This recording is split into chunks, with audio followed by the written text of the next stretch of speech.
செங்கல்பட்டு மாவட்டம் சிங்கப்பெருமாள் கோவிலில் தொழிலதிபர் வீட்டின் பூட்டை உடைத்து கொள்ளையடிக்கப்பட்ட சம்பவத்தில் இருவர் கைது செய்யப்பட்டு 120 சவரன் நகைகள் மீட்கப்பட்டுள்ளது. இது பற்றிய மேலும் விவரங்களை எமது செய்தியாளர் நவீன் வழங்க கேட்கலாம். வணக்கம் நவீன், உங்களுடைய தகவல் என பதிவு பண்ணுங்க. 1ஆம் தேதி செங்கல்பட்டு மாவட்டம் சிங்கப்பெருமாள் கோவில் பாரதியார் தெருவை சேர்ந்த ரத்தீஷ் என்பவரின் வீட்டின் பூட்டை உடைத்து 140 சவரன் தங்க நகைகள் 6 லட்சம் ரூபாய் ரொக்கம் கொள்ளையடிக்கப்பட்டிருந்தது.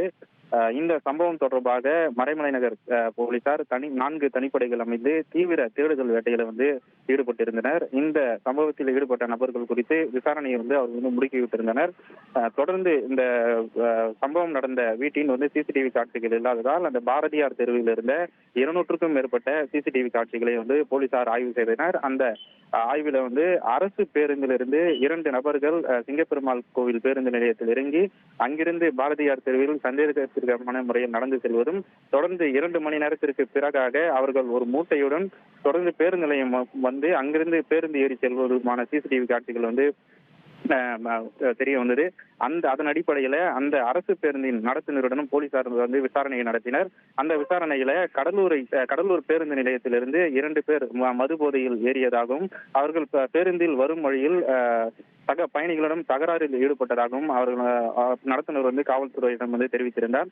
தொடர்ந்து கடலூர் சென்ற தனிப்படை போலீசார் கடலூர் பேருந்து நிலையத்தில் இருந்த சிசிடிவி கேமரா காட்சிகளை ஆய்வு செய்தனர்.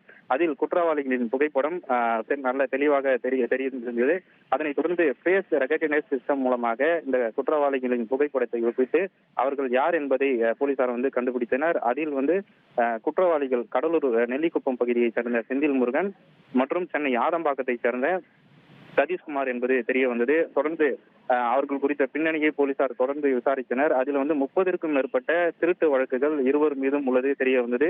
தொடர்ந்து இந்த சம்பவத்தில் ஈடுபட்ட செந்தில் முருகன் கடந்த ஆகஸ்ட் 14ஆம் தேதி கிண்டியில் உள்ள ஒரு வீட்டில் கொள்ளையடித்துவிட்டு புழல் சிறையிலிருந்து வெளியில் சைதாப்பேட்டை நீதிமன்றத்தில் அவர் கையெழுத்திடுவது தெரிய வந்தது. தொடர்ந்து செந்தில் முருகனை நோட்டமிட்ட போலீசார் அவரை பின்தொடர்ந்து சென்றனர். அப்போது சதீஷ்குமாருடன் அவர் இருந்தபோது ஆதம்பாக்கத்தில் வைத்து அவரை கைது செய்து காவல் நிலையம் அழைத்து விசாரணையை மேற்கொண்டனர். அந்த விசாரணையில இங்கு சிங்கப்பெருமாள் கோவில் பகுதியில ரத்தீஷ் என்பவர் வீட்டில் கொள்ளையடிக்கப்பட்ட 140 பவுன் தங்க நகைகளில் 120 சவரன் ஆதம்பாக்கம் காப்பு காட்டில் புதைத்து வைத்ததாகவும் பணத்தை ஆடம்பரமாக செலவு செய்ததாகவும் அவர்கள் தெரிவித்தார்கள். அதன் அடிப்படையில ஆதம்பாக்கம் காப்பு காட்டுக்கு சென்ற போலீசார் அங்கிருந்து நகைகளை தோண்டி எடுத்து தற்போது காவல் நிலையம் எடுத்து வந்து விசாரணையை முடுக்கிவிட்டிருக்கிறார்கள்.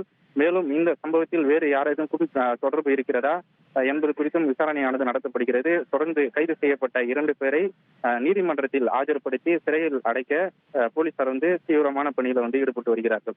கடந்த சம்பவம் நடந்து 36 மணி நேரத்தில் இந்த குற்றவாளிகளை பிடித்த போலீசாருக்கு பாராட்டுகள் குவிந்து வருகிறது. விவரங்களுக்கு நன்றி நவீன். ட்ரெண்ட ஃப்ரெண்ட் ஆக்கிக்கோங்க. தந்தி டிவியின் சப்ஸ்கிரைபர்ஸ் அண்ட் ஃபாலோவர்ஸ் குடும்பத்துல நீங்களும் இணையுங்க.